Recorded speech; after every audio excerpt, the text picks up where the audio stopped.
आ चुके हैं, सिलेबस अभी तक हुआ नहीं है। अब डर लग रहा है इतने कम समय के अंदर इतना सारा सिलेबस आखिर कैसे कंप्लीट हो पाएगा। हाँ, जीनियस तो तू है नहीं। ऐसा दिख रहा है। आपके बहुत सारे ऐसे दोस्त होंगे जिन्होंने अभी तक सिलेबस कंप्लीट कर लिया होगा और अब वो रिवीजन कर रहे होंगे। सेकंड का ए का कुछ भी पूछ लो भाई इतनी जल्दी? इसके बाद का कुछ भी पूछ लो। क्या ऐसी कोई ट्रिक है, क्या ऐसी कोई टेक्निक है जिससे कि कम समय के अंदर बहुत सारा सिलेबस कवर किया जा सकता है? बच्चे ने भले पढ़ाई नहीं करी हो पूरी साल। सो हाय एवरीवन, मेरा नाम है Prashant, mentor of thousands of students. आज की वीडियो उस हर एक स्टूडेंट के लिए है जिसका अभी तक सिलेबस कंप्लीट नहीं हो पाया है। देखो, क्या आप किसी कॉम्पिटिटिव एग्जाम की तैयारी कर रहे हो जैसे कि जेईई नीट, या फिर आप बोर्ड एग्जाम की तैयारी कर रहे हो, आपके एग्जाम्स बहुत पास आ चुके हैं, शायद आपके एग्जाम में 15 दिन, 20 दिन, 1 महीना, 1.5 महीने, 2 महीने के अंदर आपके एग्जाम होने वाले हैं और आपका सिलेबस कंप्लीट नहीं हो पाया है। आपको डर लग रहा है ना? बहुत आपके ऐसे मित्र हैं ना जिन्होंने अभी तक सिलेबस कंप्लीट कर लिया, वो रिवीजन कर रहे हैं और वो आपसे पूछते हैं कि तेरा कितना हुआ, तो आप सोचते हो कि यार मेरा तो अभी तक सिलेबस भी कंप्लीट नहीं हो पाया है। मुझे पता है इस समय पर आपको डर लग रहा होगा, है ना? इस चीज को मैं समझाता हूं एक छोटी सी कहानी के साथ। कहानी को बहुत ध्यान से सुनना, आपके लिए बहुत इंपॉर्टेंट रहने वाली है। ये कहानी है 2 भाइयों की। 2 भाई थे, रोहित या मोहित, हम नाम ले रहे हैं उनका रोहित या मोहित, ठीक है। एक दुकान पे जाते हैं और जो कुत्ते होते हैं ना, उनके बच्चों को खरीद के लेकर आते हैं। जैसे एक ब्रीड होती है जर्मन शेफर्ड, 2 जर्मन शेफर्ड के बच्चों को वो लेकर आते हैं, एक रोहित एक मोहित, ठीक है। अब जब वो रास्ते में जा रहे थे ना, तो उन्हें 5 चोर देखते हैं और 5 जो चोर होते हैं ना, वो एक प्लान बनाते हैं। वो एक प्लान बनाते हैं जिससे कि वो जो उनके जो कुत्ते के बच्चे थे ना, उनको वो चुराना चाहते थे और चुराकर उन्हें बेचना चाहते थे, क्योंकि वो जो जर्मन शेफर्ड होते हैं बहुत महंगे आते हैं। तो एक वो बहुत खतरनाक सा प्लान बनाते हैं 5 चोर, और वो 5 चोर पता है क्या करते हैं? वो एक एक करके जाते हैं रोहित और मोहित के पास और जाकर ये बोलते हैं, अरे भाई, ये तेरे हाथ में क्या है? ये तो भेड़िया का बच्चा है, ये तो भेड़िया का बच्चा है, इसको जाके जंगल में छोड़ के आ जाओ, वरना बड़ा होके तुम्हें ही खा जाएगा, तुम्हारी फैमिली को खा जाएगा। तो पहले जब एक इंसान आता है तो रोहित और मोहित इग्नोर कर देते हैं, सोचते हैं पता नहीं क्या पागल इंसान है, और आगे आगे आगे बढ़ते जाते हैं। अगली बार दूसरा बंदा आता है, वो भी ये सेम चीज बोलता है। फिर तीसरा बंदा आता है। जब चौथा बंदा आकर ये सेम चीज बोलता है ना, तो जो रोहित है ना, वो टेंशन में आ जाता है। रोहित ये सोचने लग जाता है, यार कहीं सच में ये भेड़िया का बच्चा तो नहीं है, कहीं सच में दुकानदार ने हमें तो बना दिया। बहुत ज्यादा टेंशन में आ जाता है, वो चलने लगता है। उसके बाद आता है आखिरी इंसान, 5वां चोर, और जब वो सेम लाइन आकर बोलता है तो रोहित उससे बोलता है, भाई साहब मुझे नहीं पता था कि ये भेड़िया का बच्चा है, मुझे ऐसा लगा था जर्मन शेफर्ड है, आप इसको ले जाओ और जंगल में जाकर छोड़ के आ जाओ। रोहित उसको दे देता है और मोहित सीधा सीधा सीधा आगे अपने घर चला जाता है। अब 5 चोर परेशान, वो ये सोच रहे हैं कि यार रोहित ने तो हमारी बात मान ली, हमारी बात का असर मोहित पे क्यों नहीं हो पाया? और कुछ दिनों बाद पता चलता है कि वो जो मोहित था ना, वो बहरा था, वो डेफ था, वो सुन नहीं सकता था। ये कहानी पता है मैंने आपको क्यों सुनाई? ये कहानी रोहित मोहित की नहीं है, ये कहानी 2 स्टूडेंट्स की है। हाँ, ये उन 2 स्टूडेंट्स की है जिन दोनों का अभी तक सिलेबस कंप्लीट नहीं हुआ है। जब आपका सिलेबस कंप्लीट नहीं होता ना, तो आपसे सोसाइटी बोलती है क्या, कि इतने कम समय में कैसे कर पाओगे। आपसे आकर बहुत लोग बोलते होंगे ना कि अच्छा तुम इस कॉम्पिटिटिव एग्जाम की तैयारी कर रहे हो, अच्छा तुम बोर्ड एग्जाम की तैयारी कर रहे हो, बोर्ड एग्जाम में तो सिलेबस अभी तक कंप्लीट हो जाना चाहिए था। वो शर्मा जी के लड़के का देखा तुमने, उसकी तो 95 आई थी। बहुत लोग आएंगे जो कि तुमसे ऐसा बोलेंगे, बट एक स्टूडेंट होगा रोहित की तरह, जो कि उन लोगों की बातें सुनेगा, डिमोटिवेट होगा और अपनी प्रिपरेशन में हार मान जाएगा। रोहित ने सोच लिया कि ठीक है यार, ये शायद भेड़िया का बच्चा है, मैं इसको दे देता हूं। ऐसे ही कुछ स्टूडेंट मान लेंगे कि मेरे से नहीं हो पाएगा और वो गिव अप कर देंगे, जबकि तुम्हें बनना है मोहित की तरह। मोहित ने क्या करा? बातों को इग्नोर करा, आगे बढ़ता गया। तुम्हें भी उन सब लोगों की बातों को इग्नोर करना है, क्योंकि जिस दिन तुम्हारा रिजल्ट आएगा उस दिन तुम इन सब लोगों की बातों का जवाब दे पाओगे। तुम्हें मोहित बनना है। तो पहली चीज, ये जो अंदर तुम्हारे डर बैठा हुआ है ना कि हो पाएगा नहीं हो पाएगा, कैसे होगा, इसको भुला दो, इसको भुला दो। अपने दिमाग के अंदर डर नहीं आने देना है हमें। अगर सोच लिया है ना करके दिखाना है, तो करके दिखाना है, जो होगा देखा जाएगा। कितने दिन है एग्जाम में? 10 दिन, 15 दिन, 20 दिन, 25 दिन, कर लेंगे, कर लेंगे। खुद पे भरोसा रखना है। और आज कमेंट में सबसे पहली लाइन लिखनी है, yes I trust my self. क्या लिखना है? I trust my self. Hindi में भी लिख सकते हो, मैं खुद पर भरोसा करता हूं, मैं खुद पर भरोसा करती हूं। अभी के अभी वीडियो को पॉज करके कमेंट में ये लाइन लिख दो। अब बात करते हैं 5 टेक्निक की। भैया एक कम टाइम के अंदर पूरा सिलेबस कंप्लीट करना है, कुछ 5 स्ट्रैटेजी बता दो, मेथड बता दो, पूरा एक रोड मैप आपको बताने वाला हूं।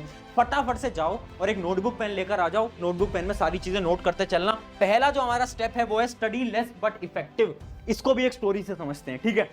इमेजिन करो आपको माउंट एवरेस्ट चढ़ना है, आपको कोई पहाड़ चढ़ना है, और आपके पीठ के ऊपर पीछे आपने एक बैग टांग रखा है और उस बैग के अंदर 20 किलो का सामान है। तो क्या आप 20 किलो का सामान लेकर माउंट एवरेस्ट चढ़ सकते हो? नहीं चढ़ सकते, है ना। आप क्या करोगे, आप उसमें से 10-15 किलो का जो फालतू सामान है उसको बाहर निकाल दोगे, सिर्फ जो जरूरत वाला सामान है उसको लेकर ऊपर चढ़ोगे। राइट। ये सेम काम आपको अपनी पढ़ाई में करना है। अब आपको ना माउंट एवरेस्ट चढ़ना है, अब आपके पास समय कम है और आपको अपने एग्जाम को क्रैक करना है। तो इतने कम समय में आप सारे चैप्टर्स को नहीं पढ़ सकते। आपको ऐसा लग रहा है ना कि ये भी पढ़ लूं, ये भी पढ़ लूं, ये भी पढ़ लूं, ये भी पढ़ लूं, नहीं। आपको उन चैप्टर्स को पढ़ना है जो कि बहुत ज्यादा इंपॉर्टेंट है, जिनमें से सिलेबस आपका आने वाला है, जिसमें से क्वेश्चंस आने वाले हैं। एक रूल होता है, कौन सा? 80-20 रूल। 80-20 रूल क्या कहता है? 20% सिलेबस ऐसा होता है जिसमें से कि आपका 80% क्या क्वेश्चंस आ रहे होते हैं एग्जाम के अंदर। अब तुम पूछ रहे होगे भैया हमें कैसे पता चलेगा कौन सा चैप्टर कितना इंपॉर्टेंट है? अभी बता देता हूं, ध्यान से देखते चलना। आपको क्या करना है, आपको बस ये जो YouTube पे आप इस वीडियो को देख रहे हो ना, अगर YouTube पे देख रहे हो तो सर्च करना YouTube के ऊपर क्या, previous year chapter wise analysis. अपने एग्जाम का नाम आगे डाल देना। इमेजिन करो एक स्टूडेंट है जो कि क्लास 12th बोर्ड की तैयारी कर रहा है, तो उसे क्या करना है, उसे सब्जेक्ट का नाम डालना है। इमेजिन करते हैं फिजिक्स का उसे देखना है, तो physics previous year question chapter wise analysis CBSE board. वो अगर इतना लिख देगा ना तो बहुत सारी वीडियोस आ जाएंगी जिसके अंदर लोग ये बता देंगे कि ये वाला चैप्टर इंपॉर्टेंट है, सेकंड ये इंपॉर्टेंट है, फिर ये इंपॉर्टेंट है, फिर ये इंपॉर्टेंट है। आपको क्या करना है, आपको सबसे पहले इंपॉर्टेंट चैप्टर को करना है। जैसे कि इमेजिन करो आपके फिजिक्स में है 10 चैप्टर। अब जब आप प्रीवियस ईयर क्वेश्चन देखोगे ना तो आपको पता चलेगा अच्छा ये 7 चैप्टर इंपॉर्टेंट है, ये 3 चैप्टर इंपॉर्टेंट नहीं है। तो पहले इन 7 चैप्टर को करो, उसके बाद अगर समय बचता है तो इन 3 चैप्टर को करो। समझ पा रहे हो? सब कुछ नहीं पढ़ना है, सब कुछ पढ़ोगे कुछ नहीं हो पाएगा। ये थी हमारी टेक्निक नंबर 1। बट अब तुम्हें ऐसा लग रहा होगा ना भैया टेक्निक को तो हम तब फॉलो करेंगे जब हम पढ़ पाए, हम तो पढ़ ही नहीं पाते, हमारा तो कंसंट्रेशन ही नहीं बनता। टेंशन मत लो, उसके लिए भी एक शानदार टेक्निक आपके लिए लेकर आया हूं। टेक्निक का नाम है डेडलाइन स्ट्रैटेजी। डेडलाइन बनाना स्टार्ट कर दो। बहुत सारे लोग गलती करते हैं कि डेडलाइन नहीं बनाते। वो सोचते हैं कि अच्छा आज ना मुझे काम करना है, आज मुझे साइंस पढ़नी है, तो ठीक है मेरे पास पूरा दिन है, आराम से बैठकर साइंस पढ़ूंगा। ऐसे नहीं होता, डेडलाइन बनानी पड़ती है। अच्छा मुझे एक बात बताओ, कितनी बार तुम्हारे साथ ये हुआ है कि तुम एक लेक्चर देख रहे थे, इमेजिन करो लेक्चर था 2 घंटे का, ठीक है 2 आवर्स का लेक्चर था, आपने उस लेक्चर को देखा 1.5x पे, इतने पे आप देखते होगे, और 1.5x पे देखने के बाद भी आपको लग रहे हैं इस लेक्चर को देखने में 3 घंटे। कितनी बार हुआ है? कितनी बार हुआ है? होता है ना। ये क्यों होता है? ये इसलिए होता है क्योंकि आप कंसंट्रेट नहीं कर पाते। बीच में आप लेक्चर देख रहे हो, अचानक से दोस्त का फोन हो गया, अरे यार हाँ यार बता यार क्या है, क्या चल रहा है? अच्छा हाँ यार एग्जाम की तैयारियां, वो तो होती रहेगी, और बता क्या चल रहा है। ये तुम करते हो, इंस्टा रील स्क्रॉल कर रहे हो, है ना। ये सारी चीजें बंद करनी पड़ेंगी। बंद कैसे होंगी? डेडलाइन बनाओ। अगर 2 घंटे का लेक्चर है तो सिर्फ एक डेडलाइन बनाकर चलो, ठीक है ये मेरा साइंस का लेक्चर है, 12 से 2 के बीच में मुझे इस लेक्चर को पूरा देखना है, फिर चाहे कुछ हो जाए, 2 घंटे के अंदर देखना है। एक डेडलाइन बनाओ। जब दिमाग के अंदर एक डेडलाइन होगी, प्रेशर होगा, और जब प्रेशर पड़ेगा तो आप डिस्ट्रैक्टेड नहीं होगे ऑटोमेटिकली, ठीक है। ये क्या थी हमारी स्ट्रैटेजी नंबर 2। अब तीसरी चीज के बारे में बात करते हैं। तीसरी चीज ये है ना कि भैया ये सारी चीज हम फॉलो तो कर लें, बट समय कहाँ है, हमारे पास टाइम ही नहीं होता। पूरे दिन भर तो हमारा हम पढ़ाई में निकाल देते हैं, ये करने में निकाल देते हैं, वो करने में निकाल देते हैं। मेरे दोस्त समय तुम्हारे पास है, बट तुम अपने समय को खराब कर रहे हो बहुत सारे कामों में। कैसे काम? अभी दिखाता हूं। सबसे पहला काम है don't waste your time in notes. Note making सबसे बड़ी गंभीरता, सबसे बड़ी बेवकूफी, सबसे बड़ी मूर्खता। बच्चे क्या करते हैं ना, एग्जाम आ रहे हैं 15 दिन में, क्या करेंगे? नोट्स बना रहे हैं लेक्चर से देख देख के। क्यों? और नोट्स बना भी रहे हो तो इतने सुंदर सुंदर बनाने की क्या जरूरत है? मैंने बहुत सारे ऐसे स्टूडेंट्स देखे, स्पेशली मैं यहाँ पर लड़कियों की बात कर रहा हूँ, ऑफेंड मत होना मेरी बात से, बट मैंने बहुत सारी लड़कियों को भी करते हुए देखा है एग्जाम कुछ दिनों में, और बहुत सुंदर सुंदर सुंदर सुंदर सुंदर सुंदर सुंदर नोट्स बना रहे हैं। धीरे धीरे धीरे धीरे अपने समय को खराब मत करो। नोट्स अगर बना रहे हो तो ऐसे बनाओ कि सिर्फ तुम पढ़ पाओ। किसी भी टॉपर के नोट्स उठाकर देखना, एक्चुअल टॉपर, ये 10th बोर्ड 11th बोर्ड वाले टॉपर की बात नहीं कर रहा हूं मैं, पर मैं कर रहा हूं यूपीएससी जैसे एग्जाम के टॉपर्स के नोट्स देखना, जेईई एग्जाम के टॉपर्स की देखना, नीट एग्जाम के टॉपर के देखना। वो पता है इतनी गंदी राइटिंग के अंदर अपने नोट्स बनाते हैं ना कि केवल वही पढ़ पाए। क्यों? क्योंकि उन्हें पता है नोट्स बनाने में अपना समय खराब नहीं करना होता। तो अगर आप नोट्स बना रहे हो जल्दी जल्दी बनाओ, जैसी राइटिंग में आ रहा है वैसे बनाओ, कोई जरूरत नहीं है 4 पेन से लिखने की, कोई जरूरत नहीं है, ठीक है। ये थी हमारी स्ट्रैटेजी नंबर 3, अपना टाइम खराब नहीं करना है नोट्स बनाने में आखिरी के समय पर। अगली बढ़ते हैं हम 4th नंबर स्ट्रैटेजी, जो कि है शॉर्ट टर्म गोल स्ट्रैटेजी। देखो एक एग्जांपल से समझाता हूं। इमेजिन करो 1 जनवरी, साल का पहला दिन। बहुत सारे लोग ना रेजोल्यूशंस लेते हैं, मतलब कसमें वादे, खुद से एक झूठी कसमें वादे खाते हैं, ठीक है, इमेजिन करो आपको ना फास्ट फूड की बहुत एडिक्शन है कि आप ना डेली बर्गर पिज्जा बाहर का खाना खाते हो। अब 1 तारीख को आप खुद से एक वादा करते हो कि पूरे 1 साल तक मैं एक भी बर्गर या एक भी पिज्जा नहीं खाऊंगा या खाऊंगी। अब मुझे बताओ कितने % चांस है कि आप पूरे साल तक इसको फॉलो कर पाओगे? 1% चांस भी नहीं। पूरे 1 साल कैसे कर पाओगे? नहीं कर पाओगे ना। इसका क्या मतलब है? ये टेक्निक ही बेकार है। ये जो लॉन्ग टर्म रेजोल्यूशंस लोग लेते हैं ना, ये टेक्निक ही बेकार है।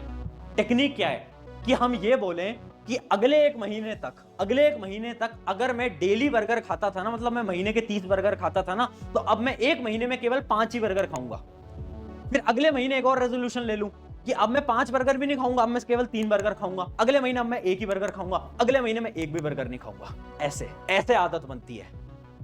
अब इसको पढ़ाई से रिलेट करते हैं। अभी तुम मोटिवेटेड हो रहे हो, तुम्हारे मन में आ रहा है कि अब मोटिवेशन आ गई है, प्रशांत भाई ने मोटिवेट कर दिया, अब क्या करेंगे? अब जाएंगे और 12 घंटे पढ़ाई करेंगे। मूर्खता, ये तुम्हारी मूर्खता है। ये नहीं करना। करना क्या है? 12 घंटे पढ़ने की बात छोड़ो ना, ये बोलो कि ठीक है यार, आज 4-5 घंटे पढ़ते हैं, अगले दिन इंक्रीज करो, फिर इंक्रीज करो। डेली इंक्रीज करना। ये दिमाग है, कंप्यूटर नहीं है। अगर तुम सोचोगे 12 घंटे एक दिन में तुम पढ़ लोगे, पॉसिबल नहीं है। आदत लगती है, इस प्रोसेस में टाइम लगता है। ज्यादा मोटिवेटेड होकर 12-12 घंटे पढ़ना स्टार्ट नहीं करना है। 4 घंटे से स्टार्ट करो, 5 पढ़ो, फिर 6 पढ़ो, फिर 7 पढ़ो, फिर 8 पढ़ो। ऐसे इंक्रीज करना है। ये होती है हमारी short term goal strategy. Goals बनाने हैं शॉर्ट टर्म। एक लास्ट पॉइंट और सबसे इंपॉर्टेंट पॉइंट, अपनी इंपॉर्टेंस समझो। दोस्त, एक एग्जांपल से समझाता हूं, है ना। तेरा बड़ा भाई हूं, है ना, बड़ा भाई मुझे मानते होगे तुम लोग, उसी प्यार से तुम्हें बता रहा हूं। इमेजिन करो तुम्हारे घर में एक छोटा भाई या छोटी बहन है, जो कि आज के समय पर 6 या 7 साल के हैं, ठीक है, 6 या फिर 7 ईयर्स के आपके कोई यंगर ब्रदर या सिस्टर है। अब उसका एक एग्जाम होने वाला है 1 वीक के अंदर, और अगर वो जो आपका छोटा भाई या छोटी बहन है ना, अगर वो उस एग्जाम के अंदर 90% लेकर आते हैं ना, तो आपको 10 लाख रुपए का इनाम मिलने वाला है। 10 लाख रुपए। अब आप उसे समझा रहे हो कि यार पढ़ ले, क्या कर रहा है तू, क्या कर रही है तू, यार जाकर पढ़ ले, तेरा एग्जाम है, तुझे 10 लाख रुपए मिलेंगे। बट वो तो छोटा है, वो तो छोटी है, उसे समझ नहीं आ रहा, उसे इंपॉर्टेंस नहीं पता 10 लाख रुपए की। वो क्या कर रहे हैं? वो तो दिन भर खेल रहे हैं, इधर उधर जा रहे हैं, क्योंकि उन्हें इंपॉर्टेंस नहीं पता 10 लाख की। अब वो जो छोटा भाई या छोटी बहन था ना, उसको हटाकर खुद को वहां पर इमेजिन करो, वो तुम हो। तुम्हें आज अपने समय की इंपॉर्टेंस नहीं पता। क्या कर रहे हो डेली? ठीक है यार, दोस्त का फोन आ गया, थोड़ी देर बाहर चले जाता हूं, पढ़ाई तो हो जाएगी, 1 घंटे बाद भी हो जाएगी, काम तो हो जाएगा, ठीक है यार। तुम्हें अपने समय की इंपॉर्टेंस नहीं पता, इंस्टा रील स्क्रॉल करे जा रहे हो। आज तुम अपने उस 1 घंटे की वैल्यू नहीं समझ पा रहे हो, बट कुछ साल बाद जब तुम बड़े हो जाओगे, जब वो छोटा बच्चा है ना 6 साल का, जब वो 10 साल का होगा ना, उसे तब समझ आएगा, अरे यार वो 10 लाख रुपए की अपॉर्चुनिटी थी मेरे पास, बट मैंने उस समय पर पढ़ाई नहीं करी और 10 लाख रुपए चले गए। उसी प्रकार से तुम्हें कुछ साल बाद समझ आएगा, जब तुम एक जॉब में धक्के खा रहे होगे और तुम्हें लगेगा काश यार उस समय पर पढ़ लेता यार, वो 1-1 घंटा जो मैंने खराब करा था ना, वो आज मुझे समझ आ रहा है, इसलिए खुद की इंपॉर्टेंस समझना सबसे इंपॉर्टेंट है। अगर तुम खुद की इंपॉर्टेंस नहीं समझते, नहीं कर पाओगे। अपने समय की इंपॉर्टेंस समझो। अपने समय को अपने दोस्तों पर अभी खराब मत करो। कुछ समय एग्जाम के पे फोकस लगा दो, उसके बाद समय अपने दोस्तों को देते रहना, उसके बाद समय अपने मोबाइल फोन को देते रहना, उसके बाद समय ये जो तुम YouTube पे व्लॉग्स देखते हो इसको देते रहना। कौन मना कर रहा है यार? ये कुछ समय खुद को दो, खुद की पढ़ाई को दो। आई होप ये जो 5 पॉइंट थे आपने कहीं ना कहीं लिख लिए होंगे, और वो जो कमेंट मैंने करने को आपको स्टार्टिंग में बोला था, आई ट्रस्ट माई सेल्फ, वो वाला कमेंट आपने लिख दिया होगा और आपको कुछ ना कुछ सीखने को मिला होगा। जाओ यार एग्जाम फोड़ो, एग्जाम में आग लगाकर आनी है। अब चाहे समय कितना भी कम है, हमें उस मोहित की तरह बनना है। याद रखना, हमें रोहित नहीं बनना है। लोग बोलेंगे बोलने दो, हमें मोहित बनना है और हमें जीत कर आना है। ऑन दिस नोट, शुक्रिया एवरीवन, मेरा नाम है प्रशांत। अगर वीडियो अच्छी लगी, चैनल सब्सक्राइब करना है, करिए, नहीं करना कोई दिक्कत नहीं है, बट अपने एक मित्र के साथ इस वीडियो को शेयर कर देना ताकि उसकी भी मदद हो पाए। शुक्रिया एवरीवन, मिलते हैं नेक्स्ट